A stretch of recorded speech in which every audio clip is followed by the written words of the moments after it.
Right, hello everybody. So this is going to be another stream. Just check the mic's recording. It seems to be. So be on for at least an hour tonight. Might be sort of an hour and 10 minutes or so because I said I'd start at 8. Yep, you're the first person mic. So what I'm going to do is show you two new lighters. One of them is definitely not a new lighter. It's a very old lighter. If somebody can ID it, that would be really good. I don't know actually what model of lighter it is or anything like that. But I spent about an hour today restoring it. So, all right, Chris. All right, Peach and everybody else. So I don't actually have any info on it because I don't think it's a World War I trench lighter like the person thought it was that was selling it. But they didn't, charge much for it. So I didn't do a restoration video of it, sadly, because it was quite hit and miss of just trying different things to get it working. But what I had to do in the end, and it works now, although it doesn't light every time, but I should be able to get it to light. There we go. See, seems to work absolutely fine once you actually get it lit, but obviously I changed most of the components in it. So what I did, I had to unscrew that bit there, get all of the broken bit of flint out. So basically I had to take that screw out there, remove the spring in there, then run loads of water and jam screwdrivers in at each end, like jeweler's screwdrivers, because it had got a flint in there, but it basically disintegrated into powder. So I had to clean out that whole channel and let it dry. Then I was able to put a new spring in the flint and everything. Well, the same spring, but that was still all right. But a new flint and put that back together.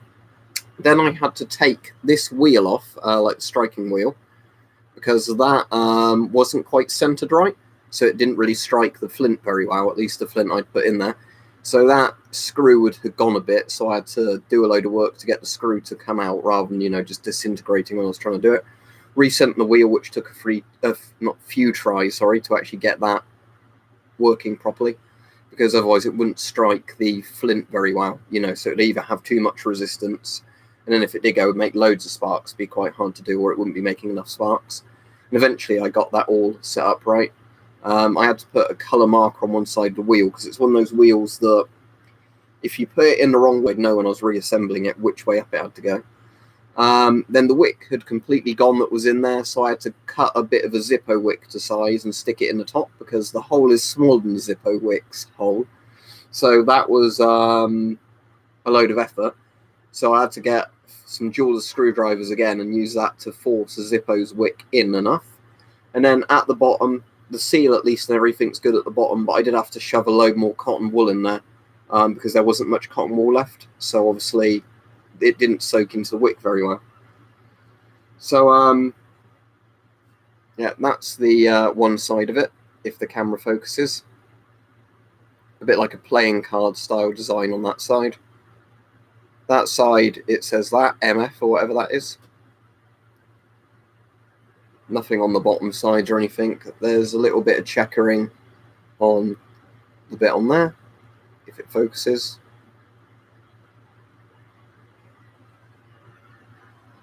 And yeah, like I said, now the wheel actually works. So once you get a good enough spark, it will light now. But almost every component had to be upgraded or replaced. Doesn't want to light again. Now I've done it once at the start of the video. But let's just see if I can get it to go again, because it is a nice lighter. It was very satisfying taking this all apart and repairing it.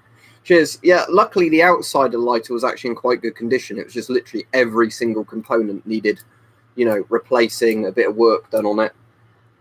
So I said it's a bit of a shame I didn't do a restoration video, because some people might like that. But what I will do actually is a video explaining, if you've got an old petrol style lighter, all the bits and how to replace them, because that might be interesting to some people. Because the nice thing is with these old sort of lighters is you can literally replace every component if they go wrong. But just now it doesn't want to work, does it? Which is typical. It did go earlier on the stream when I first started and did it, but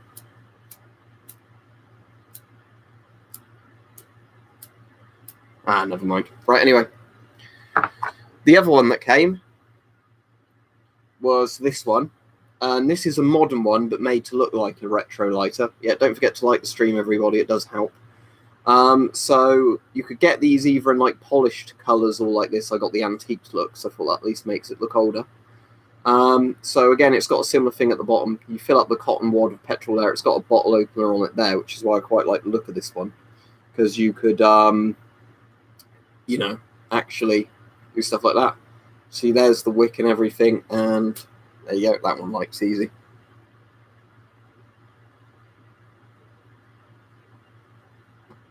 Yeah, I do like the designs of these because, you know, I like the modern ones that kind of try to look retro. So there's that. But yeah, I thought it was quite cool. You know, I like lighters like this. It's a shame that there doesn't seem to be that many designs of these anymore. So, I mean, I know why butane is a lot more practical. But, you know, it is nice getting these old lighters or modern lighters built to look like old lighters that use liquid fuel and do a lot of the other things. Yeah, I'll stream tomorrow about 8 p.m. Quirkiest gas mask I've got. There's things I've got like the SR71, or not SR71, that's the plane, isn't it? The Blackbird. Sadly, I don't have a Blackbird. I've got an SR1 Polish casualty mask. That's pretty quirky looking. And there's lots of them. So there's things like those PTFs, sorry, not PTF, PTMs, which are fallout dust masks, not gas masks, but they're weird looking. Yeah, I know it does, Peach, but the problem is with this one is it's quite hard to put the thing down without burning your thumb. You can do it, but the lid gets hot quite quickly, so I always just tend to blow them out because I don't mind refilling them and, you know, putting new wicks in. It depends how serious you mean collecting, because a lot of the stuff I just get if I think it looks interesting. So I've got more gas masks than anything else because I've got over 100 gas masks and respirators and other weird things like that. I've got like some of the Geiger counters then, but not many of those. Quite a few lighters, but I've not got all that many very interesting lighters. You know, stuff like this is like some of the most interesting ones I have. A lot of the lighters I get like modern ones where I just want to evaluate how good they are. So yeah, but just general military type stuff. That's cool. Person whose name I am afraid I will have no idea of pronunciation. Sejord Vermeugen. Sorry, I've butchered that, haven't I? But yeah, that sounds like good stuff you're getting. This was on eBay, this one. I think this one was from Amazon, maybe? Or it might have been eBay. But this one was eBay. And it was just, like, listed as World War I trench art lighter, I think, with a question mark. But whatever it is, pretty cool. I haven't seen anything like it before. And as I said, I had quite a lot of fun doing the restoration on it. Because while it can be a bit of a pain in the arse when you fix one bit on it and then you realise the next bit doesn't work and then the next bit when you go through all the bits, and I had to, you know, like I was saying, take the old mushed flint out, replace the flint, fix the strike wheel, put a new wick in it, fill it out with cotton wool, all that sort of stuff. But it is quite satisfying when you end up doing that and the lighter works. Yeah, I can have a go at cleaning up the case, but it's not too dirty. I mean, it's going to pick up a bit of handprints. Now, I suppose I could try and clean that bottom bit. The bottom screw I might be able to polish up a bit more, I think, because that's the bit that shows the sign of age the most. And stuff like that. But otherwise, it's not really all that dirty, because I did clean it a little bit. Again, maybe I could polish the inside bit of the metal, but, you know. Let's see if it will light again now.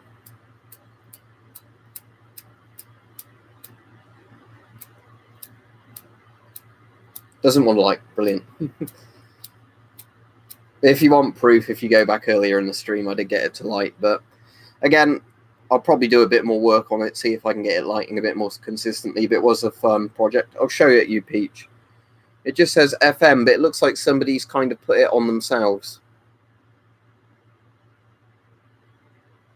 If the webcam wants to focus, there we go.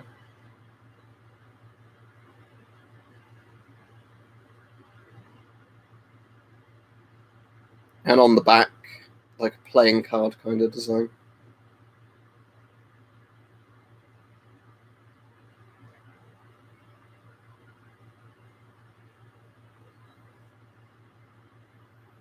No, I don't sell anything toffee-tastic. The only thing I sell is merch, and I don't directly sell that.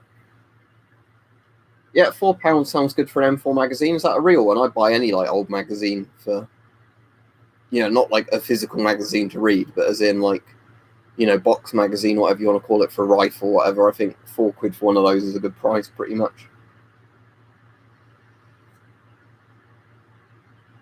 Not Soviet Geiger counters. I've got those two.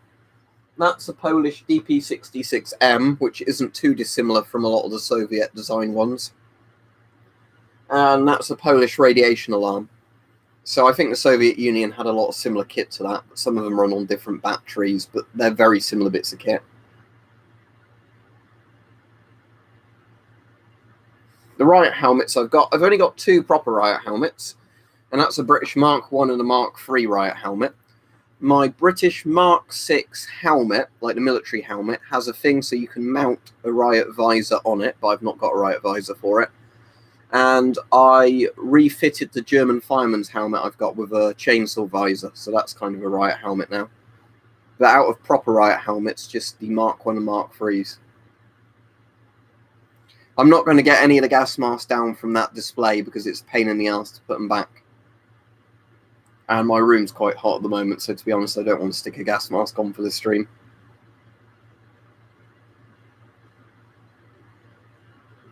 I don't know if that's an American mask, because we don't get many of them in the UK. It's really hard to judge appropriate prices. If there's some Americans on, they might be able to tell you the sort of prices you'd expect to pay. Because the issue is, in the UK, if you see an American mask for sale, it's generally massively inflated in price because of how hard they are to get outside the US. If you're in America, you can't send me an American mask, because that would be illegal. Because that's how your law works on them. Yeah, €19 is very good for an M9A1, especially if it comes with like the tin and a load of the other accessories for it.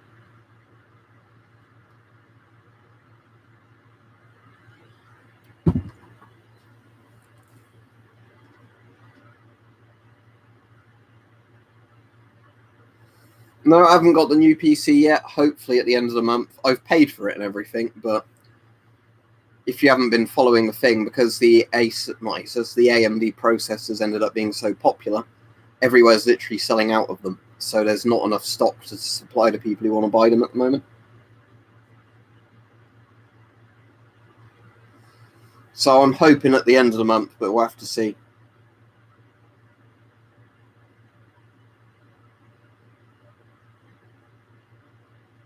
Yeah, Wilderness System don't use the filter. I'm sure you already know that if you watch a lot of gas mask videos online.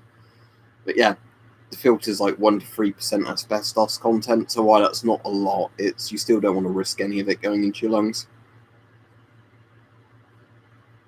I don't have a GP7V. I've got a regular GP7. I'm not a fan of that. So GP7V is basically a GP7 with a PMK1 drinking system, isn't it? So my thoughts are probably the same as the PMK1, so it's probably a bit shit. But again, I like the look visually of those masks. I just do not think they are well made. Well, they'd be Type 80 filters, but I don't know what date they'd be from, though.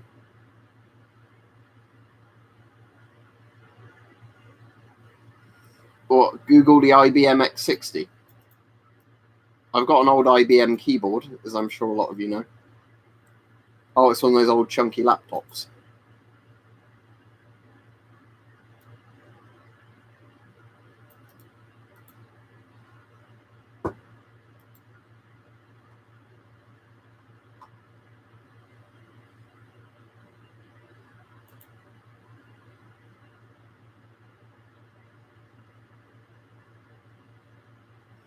Well, none of that stuff is live. Well, the swords are live, but the rifles are deactivated. Well, don't pay £2,898 for that. I mean, it's a combo deal, but I think that's a bit of an overpriced combo deal. Well, I'd think the bullet lighter would be more interesting, but to me, it would be how long does the fuel last in them if I had to have only one of those lighters. I'm going to be interested in seeing with these two how long the fuel lasts in these now they're fully filled, because obviously both of these have this style sort of seal at the bottom. which may make them worse or better than the Zippo, I don't know. This actually has one of those things on it as well, like the Imcos do and the clipper lighter, where that goes over the wick. So that might be a good thing as well.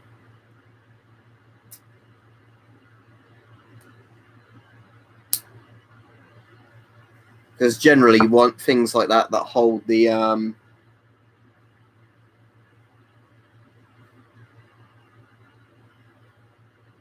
Yeah, but the point is, what I'm saying is, with a lighter, you want the fuel to last as long as possible, don't you? Especially if you could only have one lighter.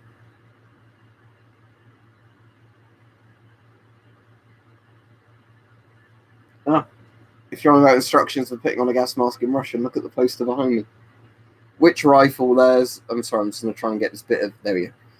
Dead skin out my eyebrows. Disgusting. There's a FAL over there on the left. L1A1 SLR, British variant of the FAL. And there's a Lee Enfield covered in Soviet masks.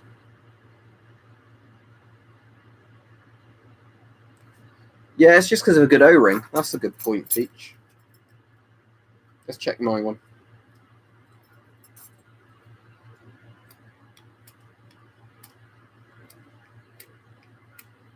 Oh, is mine empty now? Oh no, there we go. So yeah, my peanut lighter still works, and I can't even remember the last time I filled that, but it'll be ages ago. Maybe the last time I put on my key ring I refilled it, but that would be going back months, if not a year ago.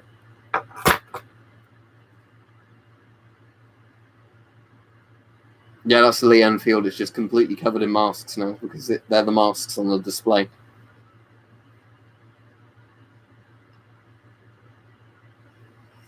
Well, we're going to be probably talking about lighters a fair bit on this stream, but it's not necessarily a lighter themed stream. But yeah, I need to do a video, like a proper video on each of these coming up soon at some point.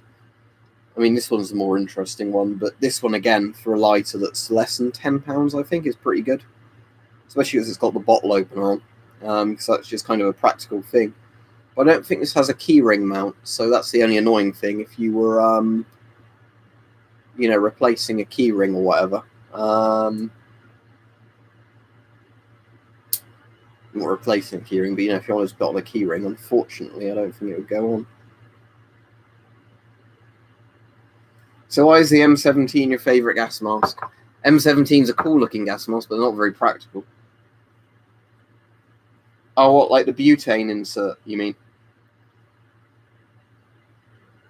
But yeah, the butane things for the Zippos look interesting, but to me it seems a bit pointless to buy a Zippo and then replace the innards with butane when you could just buy a decent butane lighter full stop.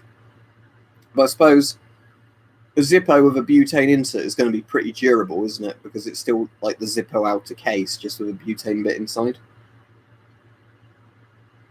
I've played the first two Metro games and like the Redux versions of them. Brass Zippos are better than the regular Zippos, Ewan, because with the brass Zippos, I don't know why, but the tolerances seem a bit tighter. Let me show you. Bear in mind, neither of these are filled up, so because they're not filled up, neither of them is going to light. But what I'll try and show you is this is the brass one, right? This is a regular Zippo. If you look at this, and I'm not the only person that's said about this in reviews, so I think this is probably a common thing. That's quite loose in there, right? The brass Zippo sits a lot tighter into the case. So it seems the brass Zippos last quite a bit longer before all the fuel evaporates. And again, I don't think that's just me with like a one-off one. It seems when I've read reviews, a lot of people seem to reckon the brass Zippos keep the fuel in longer. And I think for whatever reason, it's just because the cases sit ever so slightly tighter to the thing. I also prefer having a brushed kind of brass look to a lighter because it means that it doesn't, you know, show up handprints as easily. But as I said, I've not got any fuel in either of these. So,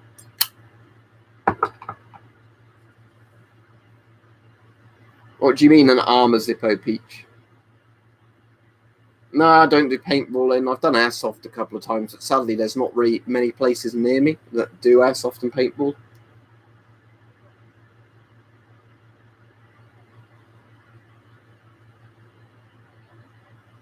Yeah, that's the annoying thing with some gas masks, isn't it? I don't know tutorials that some masks can't really support the weight of big filters. I've seen the Silent Hill movie with Sean Bean, if that's the one you're on about. I actually thought that was all right. I've heard the sequel to that is absolutely atrocious, but I've never watched the sequel.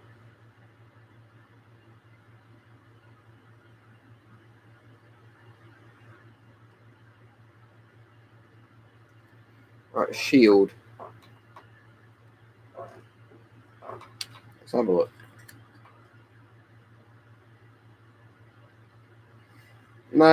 No Shield on that peach.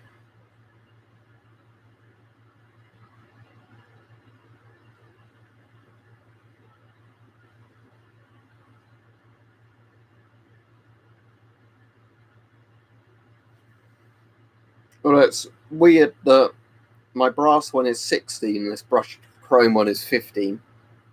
It's completely inadvertent that I've got two that are in sequential numbers, but there you go. My favourite British gas mask happens to be my favourite gas mask, the Avon CT12.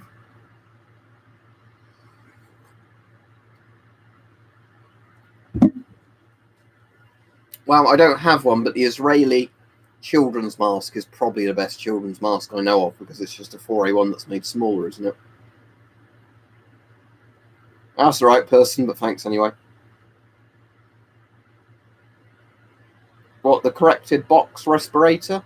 Or the English box respirator, or one like the PH hoods, or like the hypo helmet, or which one?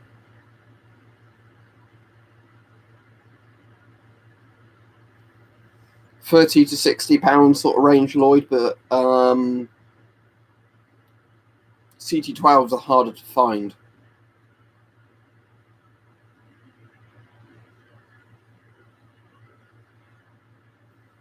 It's not really good, but it's I found in the bottom of the fridge from a couple of Christmases ago. There's one of those dark berry ciders, or whatever they call them, and it's like a year out of date, but it tastes all right. But well, it tastes all right. It's like a cheapo, nasty cider anyway. But I'll get the can finish basically.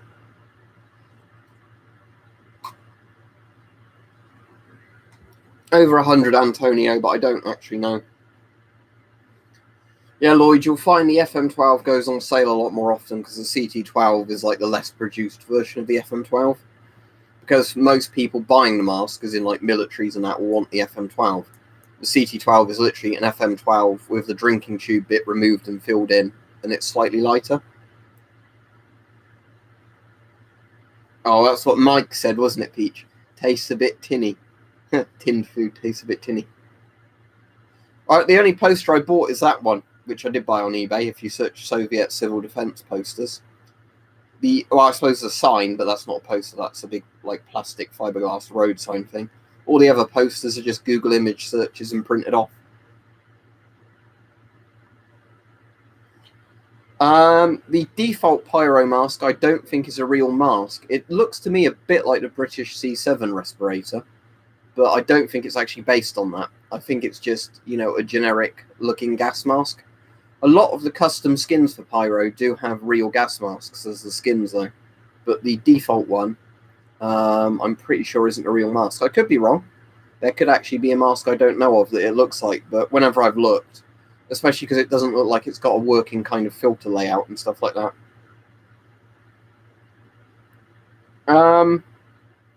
Well, for a radio operator, I assume you just want something that has a good voice diaphragm on, wouldn't you?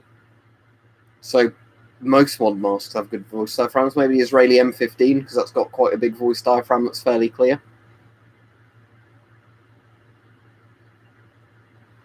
All right, cool. Do you still have like arm pain or whatever it was, Rich, though, when weight training? Because didn't you say you either had like back or arm pain when you did it? Well, things like the M50 and everything, and FM53 you can plug VPUs into. The S10 and FM12 and the CT12 let you plug the Klansman radio thing, like the microphone for the Klansman radio, onto the secondary voice diaphragm. Again, it's personal preference. What sort of radio stuff are you using it with?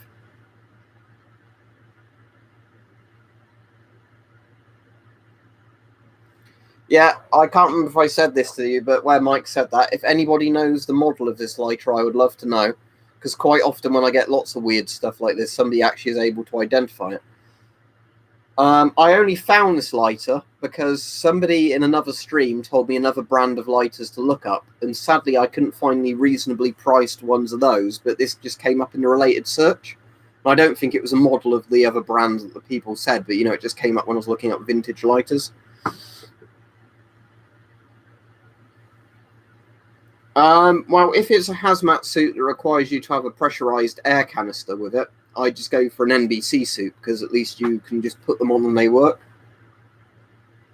No, I'll Google that miracle machine, but I've not heard of it. That's cool looking. It looks a bit like a GM30 from the pictures. Let's have a look. It looks a bit like a GM30 or a GM38. But the weird thing is the exhale valve on it looks like the French M51's exhale valve, exactly like that. But yeah, that's a cool looking mask. Some of them have like a cover on the exhale valves, others have like the very French looking exhale valve.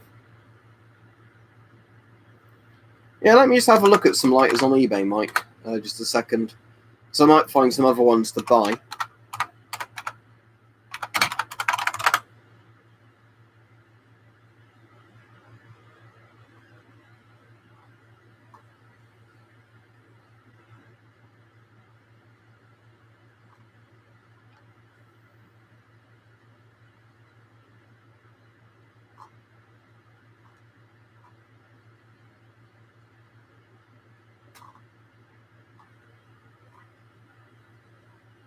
All the Dunhill ones are expensive, but some of them look quite nice, don't they? Dunhill tobacco's nice from when I used to smoke. Oh, unique vintage Dunhill Tinder pistol gun table cigarette cigar lighter. That's cool looking. It's like a flintlock lighter thing. But I'm going to put a bid on a little lighter I've just spotted. That is from the UK, yeah? Right. Let me put a starting bid of £10 on it. I won't put any more on for now. It's just I spotted a cool like retro lighter that the guy's got a really low starting bid on, so I'll just put a bid on just in case it doesn't go up to stupid money. You can get some weird looking lighter designs, can't you, looking at those? But again, sadly, a lot of the time when I'm looking for unique stuff, you either don't see it at the time I want to be buying it, or some of them are really expensive. What have you found, Peach? That's very similar, isn't it? Oh, I think that might even be the same. Vintage Italian trench arm. Let me just search the name, that brisket thing. Very good find, Peach. I don't know how you found that so easily.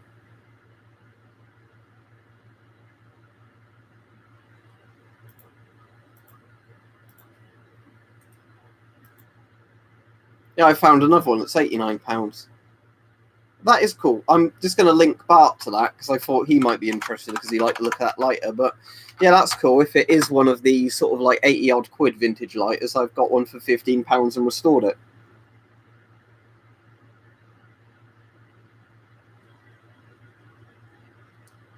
All right, Rich. Well, I hope the search Jonas. I'll find a link for one if you want in just a second. But search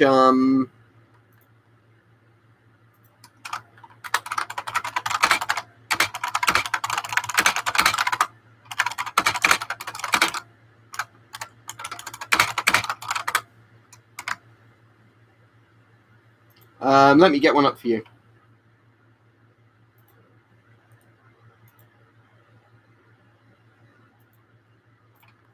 I think Soviet civil defense poster is what I typed in when I found it.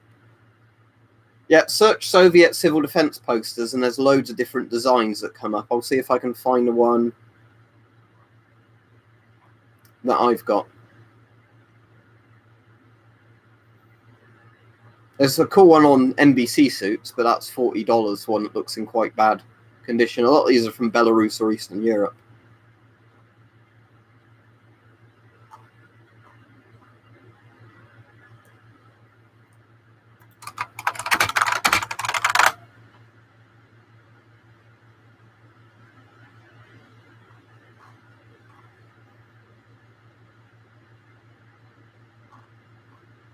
Annoyingly, I can't find another copy of that one I've got there, but if you search Soviet civil defense posters, you'll see a lot of similar ones. An IBM Model M. So if you want to see what that looks like, hang on. That's why it makes a loud clack, clack, clack, clack, clack. There it is, look. IBM Model M. I have to put the webcam up ever so slightly now. There we go. Yeah, it's an IBM Model M, which is one of the retro, really good keyboards, because it has a buckling spring under every key. What's your question, Amir? I haven't seen you ask a question yet.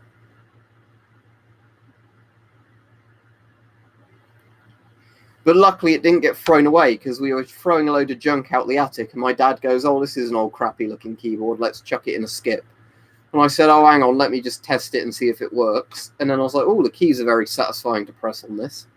And then I found out that Model M's are actually worth quite a lot of money still. So I've already done a room tour video years ago, but you can see the majority of my room there. Yeah, and also PS2 inputs, which old keyboards use, are better than USB in terms of like the amount of keystrokes it can register a second or whatever it is. See you, Simon. Because basically, yeah, I've noticed that if I get a PS2 to USB adapter for this keyboard to plug it into a, like, you know, a computer that doesn't have a PS2 slot on the motherboard,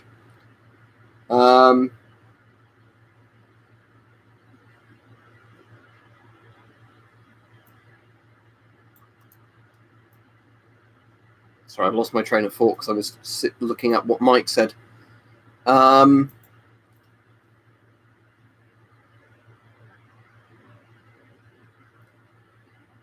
But yeah, when I've had to use it with a USB input before I got my current PC, which is years old now, where it actually has a PS2 slot on the motherboard, and I made sure on the new PC I'm getting it does have a PS2 slot on the motherboard. Yeah, I could sometimes type faster than the USB would actually read the inputs if I typed on it. The armor on the left, that, if that's what you're seeing, that is French riot armor. It's like sleeves and shoulder kind of firm foam things. RTX 2070s are meant to be pretty good, aren't they? I mean, the problem is with the new NVIDIA cards is they've got ray tracing on, which I really don't give a shit about, which is the only reason in the new PC I'm getting an AMD 5700 XT. It's just because I don't want to pay extra for a feature I'm not going to use. I mean, ray tracing seems nice in the games that support it, but barely any do. Yeah, as I was saying, though, SRS Power, if you use a PS2 to USB connector or converter, you still won't get the advantage of PS2 because the USB is slower. Yeah, let me show you the back of my motherboard if I can get the camera round. Modern gaming motherboards still have it, so it might be a bit of a tight squeeze of the camera. I don't know if any of that is going to be visible. But there is a PS2 input there, look. I'm not sure if I'm showing Ethernet on your PS2, but yeah, because it's a let me just open the panel, hang on. Out of the way, Oculus Rift. Because it's a yeah, it's zoomed in a bit too much, but because it's a gaming motherboard, it actually has a PS2 socket on it, and they still seem to do it on high-end motherboards because I guess there's enough of a market for weirdos like me who want to use IBM Model M's. Sorry, you probably wouldn't have seen much there because it's quite awkward trying to show the webcam.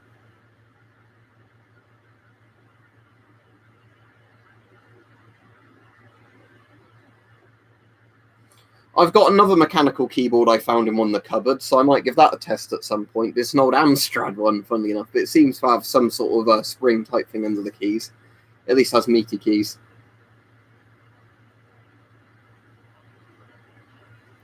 Our civil gas mask M33 sounds interesting, Miracle Machine. MO1 gas mask, I'll Google it. I don't off the top of my head. But yeah, one of the reasons I'm getting a pre-built for my next PC is so I can actually have somebody tidy the wires for me. Because I got fucking bored tidying the wires in my own one. Have a look, SRS, if you do build a new one, into the AMD Ryzen 3 series, because they are bloody good. That's why I'm still waiting for mine, because they keep selling out. One of the ones coming up is an M40, and you obviously don't mean the M40, do you? All the ones coming up on Google Images aren't an MO1, so I'm not sure which one that is.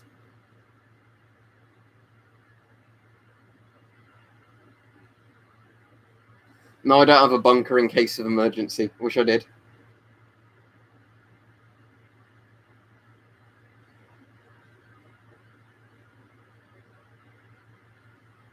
Is that the Chinese one, Miracle Machine? Because there's a Chinese one that's a thing of that.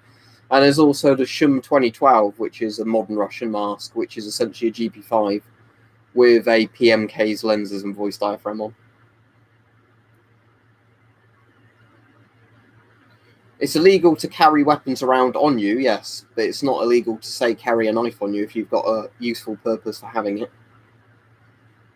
With replica World War I masks, not if they cost like £100, just because that's a piss take for a mask that doesn't work. But yeah, if you search Shum 2012, SHM 2012 gas mask into Google Images, you'll see the one I'm on about, which is literally a PMK1's lenses and voice diaphragm on a GP5. It looks quite cool, but sadly I've not found anyone in Russia that ships them to the UK.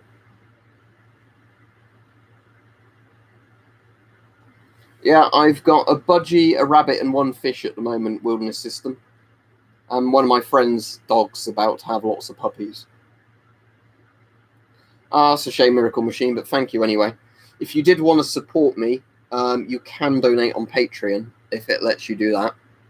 You only have to give $1 to get on the Discord or whatever, but of course all my guns are deactivated. If they were live, I wouldn't be having them in the background there, would I? Where everybody would know I have them.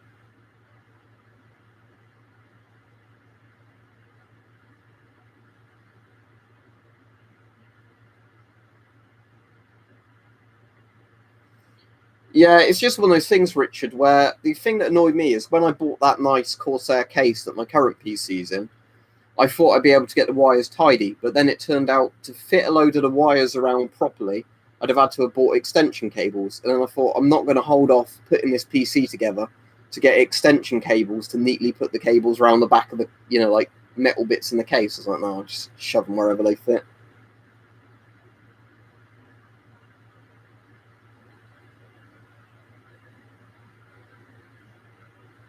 Yeah, exactly. If you've got a good reason, like I said, when I'm volunteering, I normally have this knife on me now. Because, yeah, it's a lock knife, but if I'm carrying it somewhere where I'm allowed to use it, I'm allowed to carry it on me. And again, when I'm volunteering, I make good use of the knife. So, it's very practical having a lock knife that I can sharpen myself.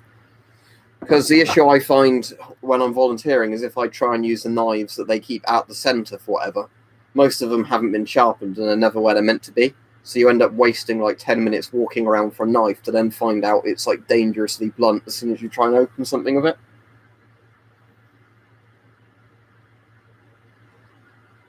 No, the closest I know to another language is German, and like my Deutsch ist nicht gut. So there you go. No. Sadly, you can't just simply move to the US. I don't know. If you counted up all the things like medieval swords and flails and spears and bows, and it depends if you classify crossbows and bows as weapons, because I'd say they're a sporting tool. But if you classified all those as weapons, I have no idea. You'd have to see how many videos I've done on different things and add them up. Oh, that's cool. So is it because it's in a shotgun caliber you're allowed to have it as a pistol? The MP6 looks really cool, Hunter, but I don't have one, sadly. Not at the moment, Mr. Sutherland. That might change at some point, but not where I live now, no. What? Because it's got the plant blood on it from the other week. But this is my practical knife. It's stainless steel. It's not carbon. So I let it get dirty. Tell you what, though, Peach, just for you. Got my Tangram knife from the knife I bought off Mike.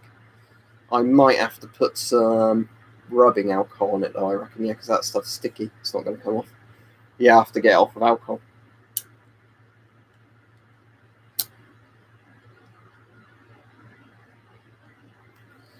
All right, I'm sure 410 would do the job, though, wouldn't it? But yeah, that's interesting.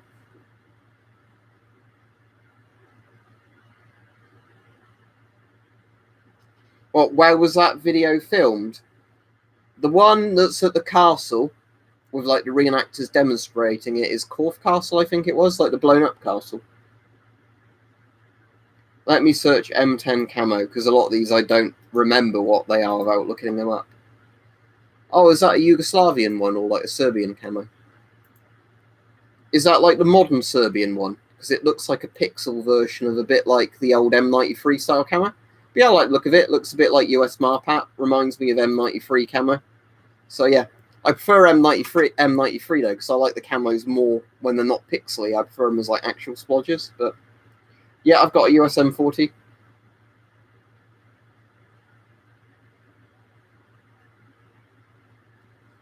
It depends where you are, person. In the UK, 410 isn't all that rare.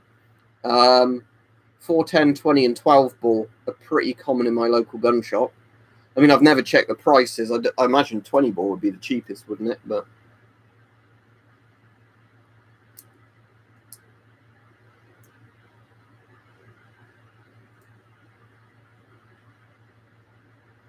yeah, it's strange, isn't it? All the rules like that. Because you'd think, honestly, you'd want them to be as well aimed and zeroed as possible. So, you know, you're not going to cause any more suffering if you're using it as like a euthanasia tool. But again, I think some of the people that make the laws don't have really any clue about what they're doing. Oh, I like Marpat. I think it's actually quite a good camo. I like Cadpat and Marpat. I don't like UCP though.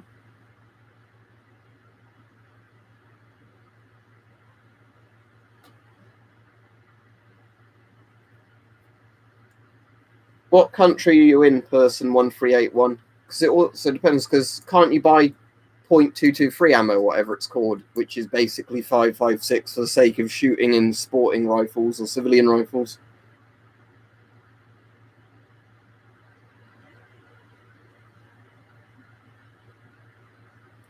Yeah, we were talking about that with one of my mates earlier about, you know, how there was a news article, I don't know if you saw it, where apparently Scotland has the highest drug death rate in all of Europe. And Scotland's, you know, drugs death are worse than very, very poor European countries. And we were just saying, you know, it's kind of how deluded they are about drugs here, because really what they should just do is legalize everything so you know exactly what you're getting if you're going to get it and not funding organized crime. I don't think I've seen digital Tiger Strike, but I like original Tiger Strike. Ooh, hiccups.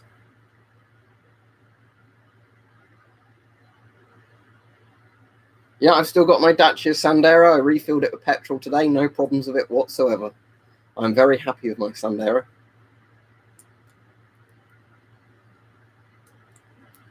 I'd assume SA80 magazines might have some specific design to fit the L85s. But I do know that the original L85A1 magazines were meant to be really crap in terms of breaking super easily. I don't know, Richard, because the British fouls are imperial pattern fouls rather than like inch pattern fouls, they call them, rather than metric. But I know like some of the parts don't fit each of the fouls, but from what I understand, they're just as good as each other in terms of like, you know, accuracy and everything else. Let me look it up. Is that one of the old ones, the Dacia 1300? Because I know in like communist Romania they had Dacias, didn't they? Oh yeah, that's a retro Dacia, is it? Yeah, 1969 to 1980s, but they're also doing a modern variant of it. I kind of like the look of some of those really ugly retro cars, but, you know, for my sake, I want a car that's cheap and efficient to run, so a modern car is much better.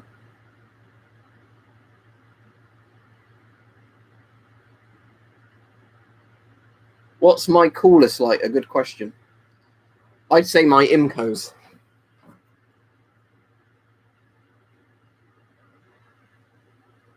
This is one of my favourite lighters out of all the lighters I own. A genuine Imco 6600 Junior, if it focuses.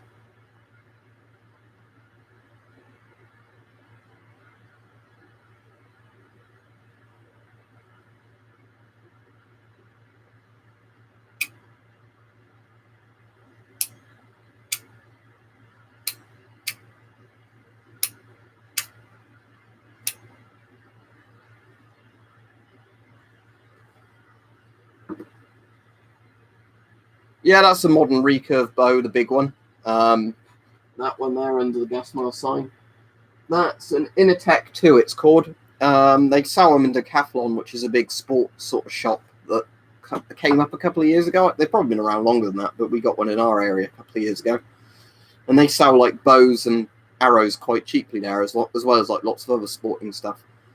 The only stuff I really buy from Decathlon is clothes, because they do that really comfortable half spandex, half cotton stuff, which is really good if you're exercising or it's hot weather, because it's, you know, stuff that absorbs and sweat evaporates off it really quickly. And buying arrows, because the arrows that they sell in Decathlon are actually really good quality arrows, and they're generally like £2 an arrow.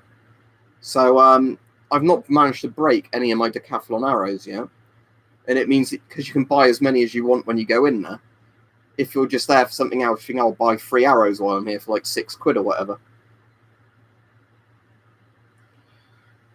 Yeah, it's a different version of hot person. It's not hot if you consider what hot countries are, but it's very humid. It's not as bad as Florida, but you know how in like Florida in the US it gets very humid. It's like that. So in the UK, because we often have like 70+% humidity, sometimes even like 90% humidity,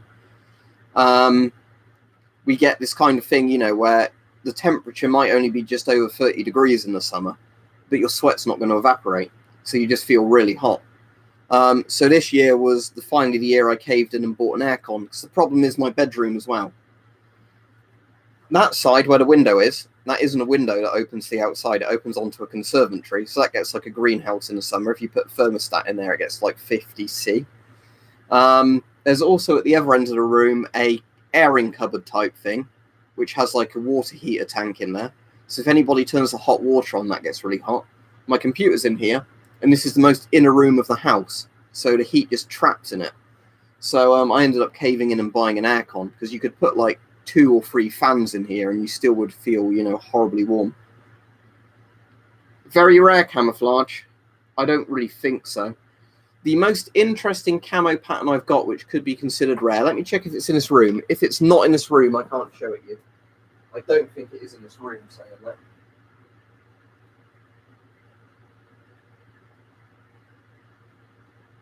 No, it's not in this room, but I've got a very weird camo. It's a bit like the Rhodesian brushstroke one, but it's not. And apparently, I think my one was made in Burma or Myanmar, whichever you want to call it. Because it, if you find some pictures of this camo, they've actually got labels still in them. And if you look up the company, it was like a Burmese, like, clothing company that made them, like a military clothing kind of one. But some people also said it's from like a defunct African country. So I don't actually know which one it is, but regardless, it's like a weird kind of lizard camo that I've never found many sources on what it actually is.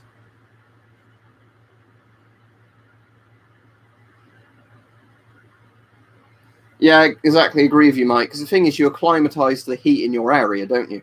So that's one of the things where, when I went on holiday to Finland and Norway, we were in a holiday group with a lot of Australians and Americans. And the Australians and the people from, you know, like the southern states of America were absolutely freezing, even though it was like 10 to 15 centigrade most of the days when we were there in the summer. So my dad and I, we were walking around in like short sleeve shirts and shorts, because for us, 10 to 15 C is like pleasant temperatures. But for the people who lived in, you know, like the quite hot countries, they found it like unbearably cold. And we're like, this is mild weather. But, you know, it's the same thing. If it was them really cold, somebody who's like a native Finn or Norwegian would find that to be bearable cold, but we'd find it unbearable. So again, it completely depends on the temperatures you're used to. But here's the thing, what's 60 Fahrenheit? Because I know the US is one of the few places that still uses Fahrenheit. 60 Fahrenheit, yeah, 15.5 centigrade. You see, I can go down to nearly 0 centigrade before I even feel like I want a jumper on or something like that. Again, it depends on wind chill and stuff like that. But that's the thing I love about the winter. I'm very happy in the winter because I tend to always overheat more than, get cold. 110 Fahrenheit, that's 110 F2C. That is 43. Like I said, the conservatory next door gets to 50C, so that's over 110 Fahrenheit, but I wouldn't want to stay in that long. But again, it depends. Is it a dry heat or a humid heat? If it's a dry heat, I find if you've got a sun cap on and stuff like that, and you keep hydrated, as long as you're not doing really heavy work in it, it's not too bad. If it's a humid heat, though, that's when I hate it, because your clothes stick to you and you just can't cool down. Yeah, 97% humidity, fuck that. Denison, sadly, I've very rarely seen Denison smocks for sale as in like the old brushstroke ones. They tend to be very expensive when they turn up. Yeah, and the thing like I've said before always with cold weather, isn't it, that if you've got cold weather, you can put on a jumper, or you can keep putting on more and more layers. If it's hot weather, there's not much you can do.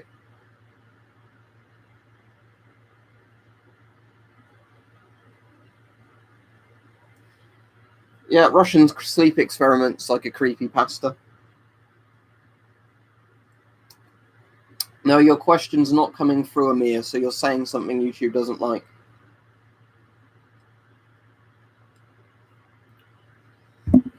I don't know what humidity the rainforest gets, but I assume if it was 100% humidity, the air would literally have to be water, wouldn't it? I know lots of places can get to like the 90% humidities.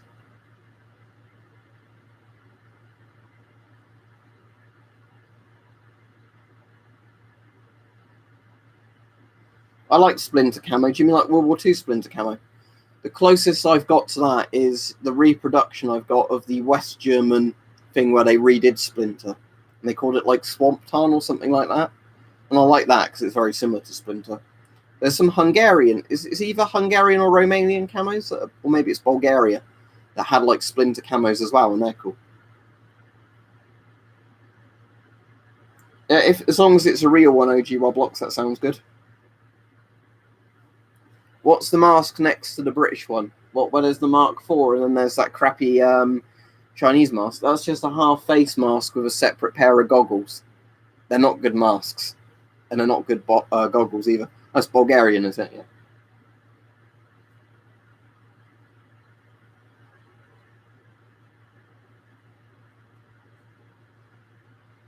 I suppose that's like monsoon weather, is it? If you're in over 100% humidity, but yeah, that sounds awful.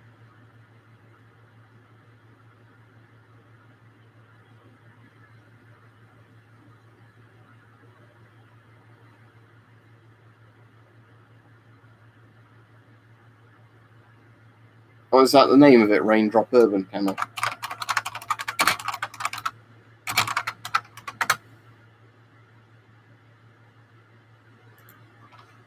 When I search that, I'm mostly getting results for Strictarn, and Blumentarn, but of course there's modern fashion shit with Raindrop on it, isn't it? Where you end up probably paying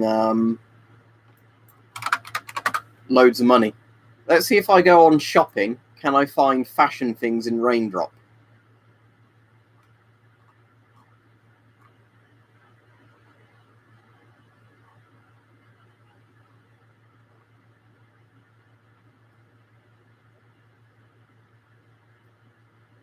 You can get a bag in. You can get a purse like a wallet in Raindrop camo for £40. Wow, that's fucking Herschel. So that's like a fashion company, isn't it? For £45 on Redbubble, I can get Strictarn printed on a thing. There's also a Herschel woman's like handbag in fucking Raindrop camo for 76. Look, if you're going to spend that fucking money, just go on eBay and buy some old DDR gas mask bags or whatever. And that won't rip like some of these bloody fashion brand things are.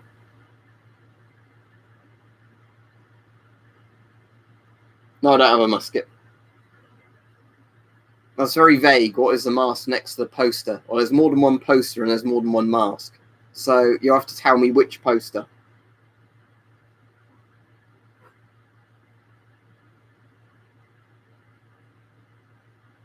That's an interesting person, didn't know that. Yeah, I live in England.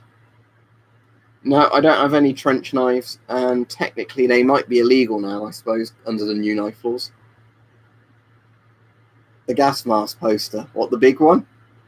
Because there's a gas mask on that one, and that one, and that one.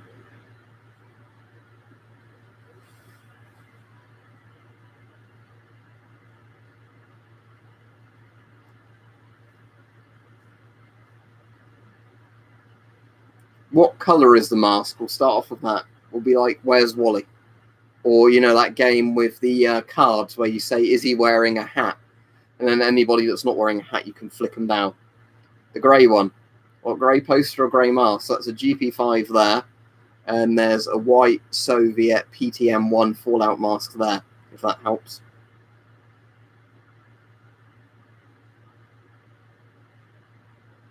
Oh, there's a PDF next to the GP5 there as well.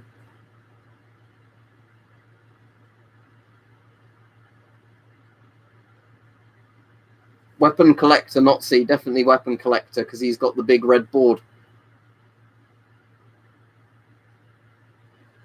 I suppose all trench knives would be over 100 years old now, wouldn't they? Because we're in 2019, and World War I was 1914 to 1918.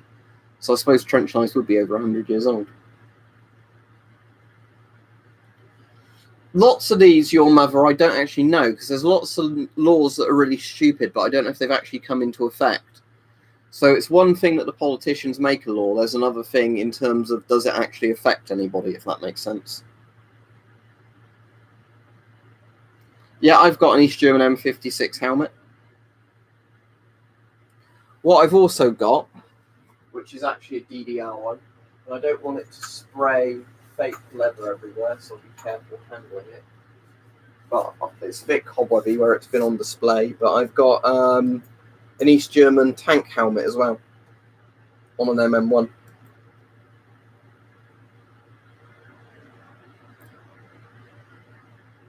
You can see on there the grey bits where just the fake leather stuff is peeled off.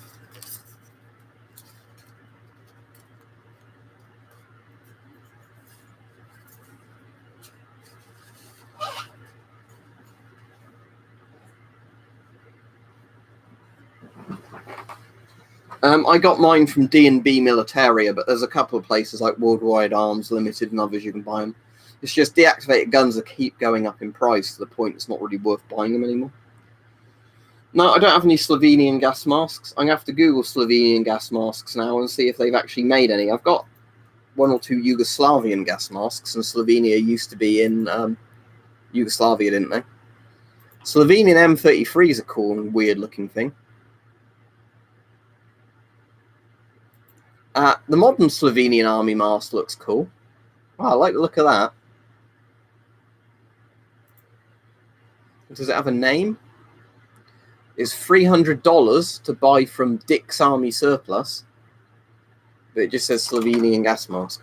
It's a cool looking thing, though.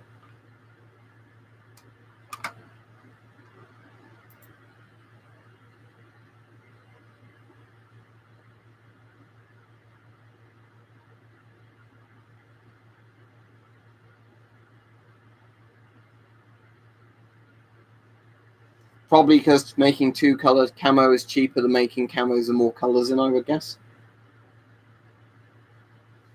I don't find a lot of like the Napoleonic era stuff all that interesting. Like, it's interesting to a degree. I find the American Civil War quite interesting and stuff after that, but I think that's because at that point you're getting closer to modern military technology. You know, where they had rifles of quite long effective range on, even if they were loaded like muskets and slow. You had the invention of things like, you know, Gatling guns and better artillery. The end of the American Civil War basically just deteriorated into trench fighting anyway, so you could see how World War One was going to spring up from stuff like that. Yeah, because the Middle Ages had a lot more interesting mechanical weapons. Like, you had all crossbows, pole axes, you know, swords, spears, all the different types of pole arms, longbows, crossbows, medieval kind of siege defense things like pouring boiling oil on people and everything else. You know, so that's my point is, you know, the thing is, warfare didn't change all that much, really, in the 17th and 18th century, you know, 19th century. Like, the muskets got more accurate and eventually turned into rifled muskets, but a lot of it was very lightly armoured men, you know, cavalry, whatever. I mean, obviously you had stuff like the English Civil War and everything, but with a lot of it, it was, you might have some very heavily armoured troops that were meant to be hard to shoot and stab, but then for the most part you'd have lots and lots of soldiers wearing essentially no armour and just cloth uniforms with muskets. Yeah, ironclads as well, person, right there. I don't actually know that song, Richard, but you have to remind me at another point so I can look into it. That's cool, person.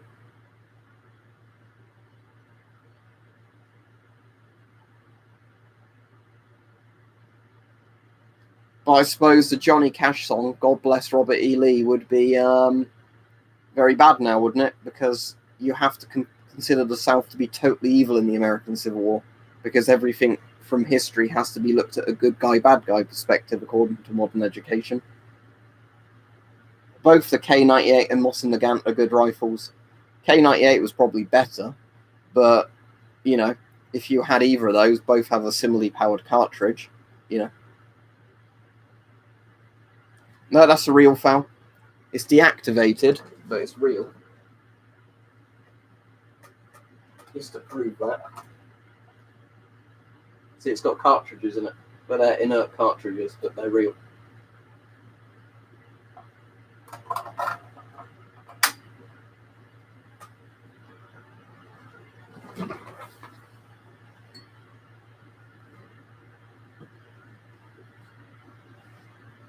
How long's the stream been on for now? An hour and 2 minutes. I've gone a little bit longer.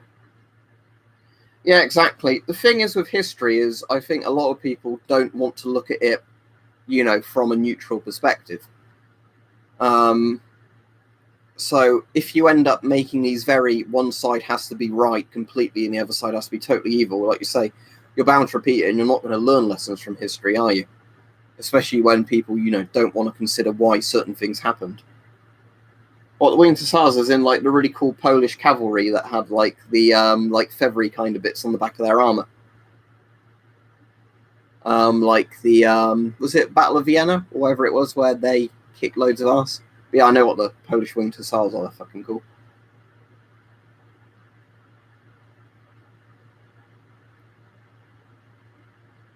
That's a good idea. Are you going to do that for your one, Mike? Yeah, for my merch. That's for yours, yeah. Banned weapons. Yeah, that's a good idea, Mike. You should do that. Like I said, I'm trying to get Bart at some point to getting around to doing British small respirators as a parody of the British small animals poster, mammals poster everybody likes on my wall over there. And have that with things like light anti-gas respirators, S6, S10.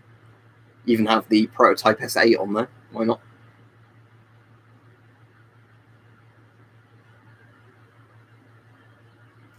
Cut my hair like it's both for gas mask and it's more hygienic. Because when I want to wash my hair and my hair's this short, you literally just get water and do that over your scalp and your hair's washed.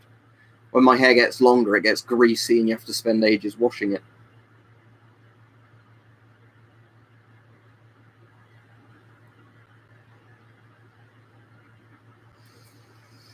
World War III, I don't see really a proper World War III happening, but I think it would have to be something involving a major superpower and another superpower. Because if, say, America invades another Middle Eastern country, that's not going to start a world war. You know, if China decides to take over Taiwan again or whatever, that's not going to be a big war, is it? it's going to have to be, I think, a war between major superpowers. I don't really want to speculate on something like that, because that's when it starts getting to political territory of, oh, who would kick off a world war. No, I'm not going to grow my hair out. You can see my hair longer in older videos, and I definitely don't like it for the summer and having masks.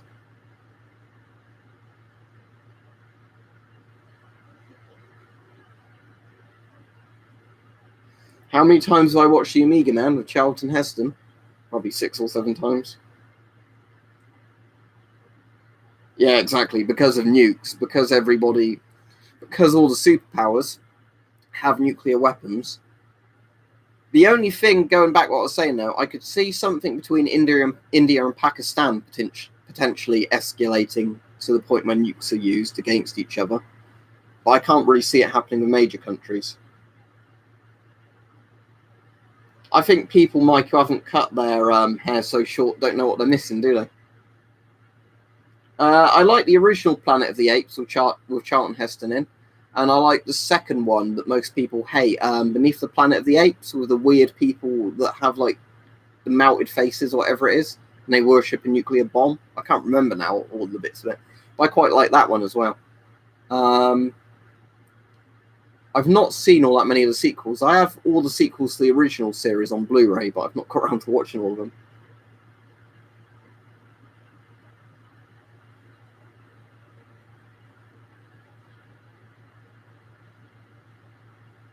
Yeah, I watched The Day After. Have you heard of a film called Fred's, Pedro? Because the Fred's makes The Day After look like a nice movie. But both The Day After and Fred's are good, but Fred's is even more bleak and depressing. I'd say Britain nowadays, but even that's a biased opinion, because Avon Rubber is in Britain, and Avon Rubber makes the masks that most nations buy in the West now. But Germany also has Draeger, which has made some very good masks.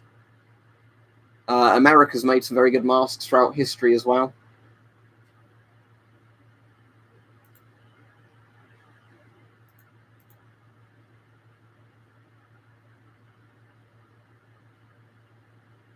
Yeah, not Fred as in F-R-E-D. It's not a film about a bloke named Fred. It's about the Freds of society collapsing after a nuclear war. My one came with the drinking tube, Ewan, Owen, whatever you want me to call you. But that doesn't mean that all will. I don't know. It depends on the surplus seller you're buying it from, I guess. Yeah, When the Wind Blows, the Raymond Briggs animation thing with the 2 old people dying of radiation poisoning. Sorry, spoiler. Yeah, I've seen When the Wind Blows. That's another good bleak nuclear war film. Is BKF the see-through filter, Pedro? Because that's probably the one I was accidentally calling the BTK filter on the stream the other day. The Dennis Rader filter. I have sexual problems, Dennis Rader.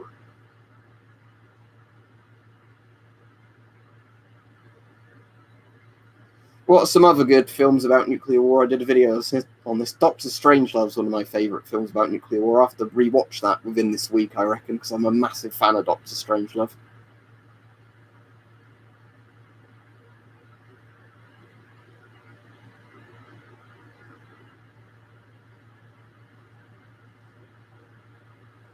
That's an interesting person.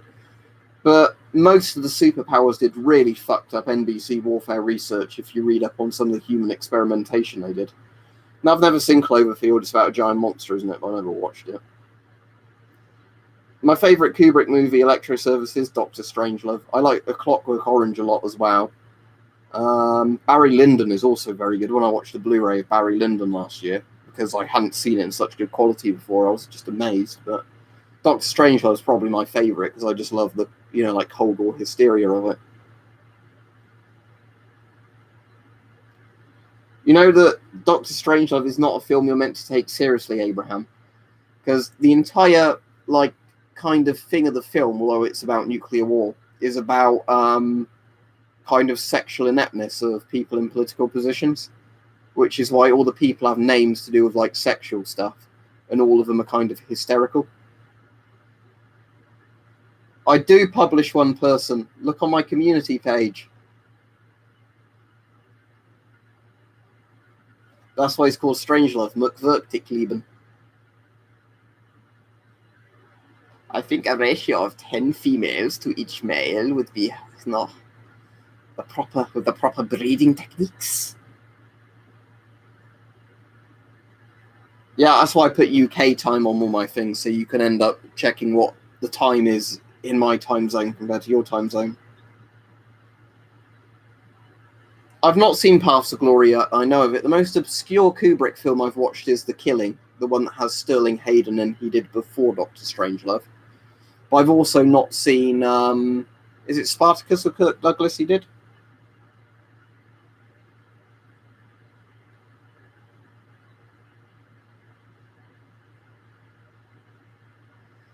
I still don't trust notifications completely, Mike, because I still get a lot of people say that they've missed my videos for a month, even though they've clicked the bell and everything. When you say 737, you mean Unit 731, don't you, Hunter? But yes. There's a very disturbing film about that called Men Behind the Sun, which is worth a watch, but it has real animal, killing in it, so it's one of those films. And there's also a bit where they cut up a real dead kid in it, because, people donated the kid's body for the filmmakers to cut up for the film. So it's kind of a fucked up film, but it's very interesting if you want to see some of the fucked up those stuff they did in Unit 731. I've been to Slovakia, but I haven't been to Slovenia, but I have nothing against either country. I'm sure both are lovely. Good. Hope the cunts that made Agent Orange do get sued. Yeah, I like Alfred Hitchcock, although I've not watched too many Hitchcock's films. A while ago, I was going to get a Hitchcock Blu-ray box set, and I don't think I did, because it didn't end up having as many films in it as I wanted. Because I don't know if it was a case of not all his films are on one film label kind of thing. Psycho I've seen quite a lot of times, obviously I've seen Dial M for Murder. I'm sure I've seen a couple of other Hitchcock films as well, but I definitely like Hitchcock films when I've seen them. Men Behind the Sun, not see. It's a Chinese film, so a lot of people go, oh, it's Chinese political propaganda, but most of the stuff is based on actual accounts of what happened there. And, it's a bleak ending because all of the people get away with it like they did in reality, because the US basically paid them a load of money to be part of the US biochemical warfare research programs. No, I've not seen the Psycho sequels. I've heard some of them all right and some are terrible. We'll get around to watching them at some point. Sun as in the sun in the sky. Because it's obviously the rising sun of Japan, Men Behind the Sun. That's what it's called by. Call it Pripyat, Pedro, because it's the most polished from the gate.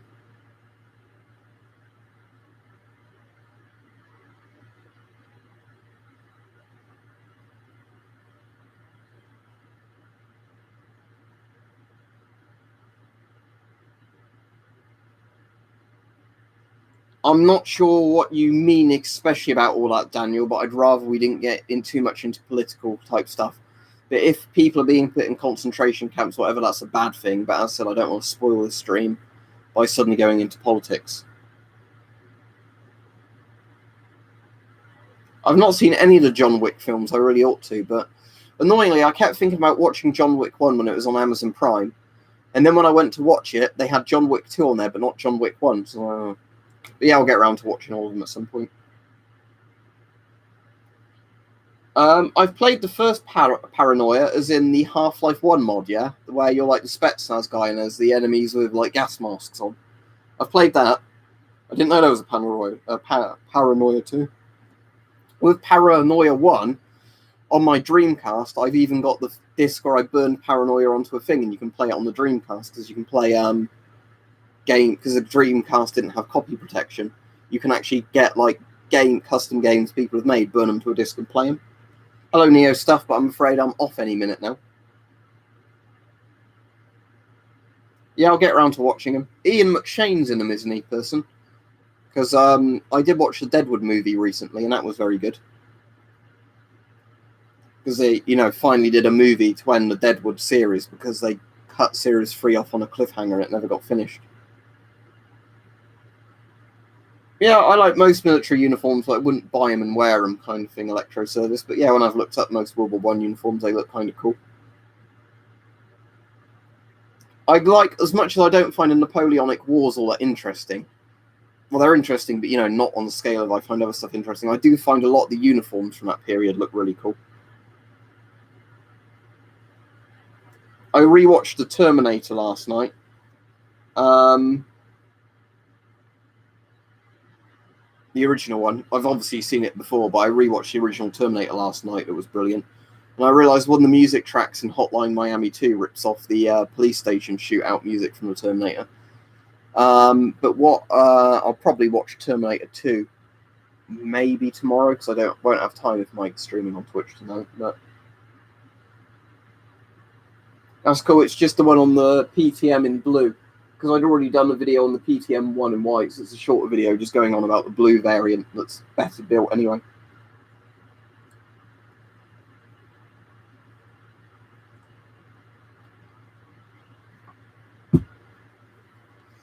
Yeah, we'll have a good laugh, won't we, Mike? Because last time you were streaming Heavy Rain, it was really good fun, because we were just taking the piss out of all the bits that was silly in the game. And also, like saying, I bet this character's a nonce, I bet that character's a nonce. If you're not British, you might not know what the word nonce means, but it's like a paedophile or sexual deviant, basically, but calling people nonce is sort of a funny thing to do.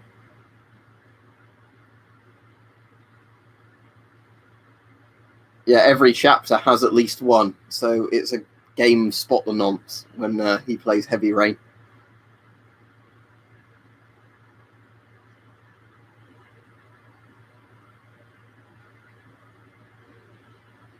But yeah, I'll finish the stream any minute now, because my room's at 28°C again, and the humidity's quite high, so I'll open the door up and set my aircon back up. But anyway, yeah, so thanks for watching, everybody.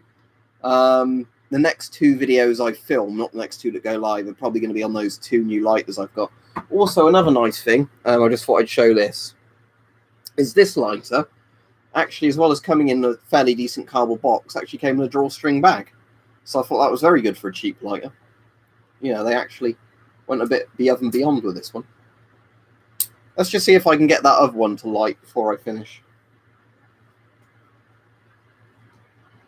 Oh, we're at 41 likes apparently, so don't worry about it. Thanks, Daniel, anyway. But let's see if this one will light again.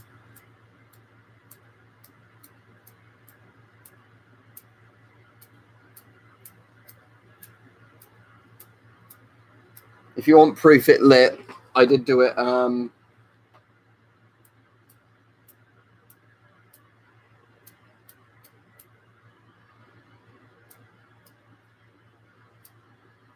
earlier in the stream, but sadly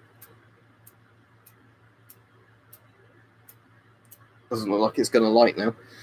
Suppose I could cheat though, couldn't I? There we go. Looks like it might need a bit more fuel in the wick, I think. Might refill it after this stream, but yeah, I think that's the problem, maybe, that the wick needs a bit more fuel in it. That's why it's not lighting very well. But yeah, there you go. Stamp that out. Yeah, liquid fuel. Right, anyway, thanks everybody. See you tomorrow. I'll be streaming 8 PM tomorrow. So see you then. Weirdly, Daniel, I've not seen that many since I'm wearing this shirt. That's what I thought would be a problem, but I've actually thankfully not. But yeah, see everybody. I'll be on Mike's stream at 10 PM. See you then. See ya.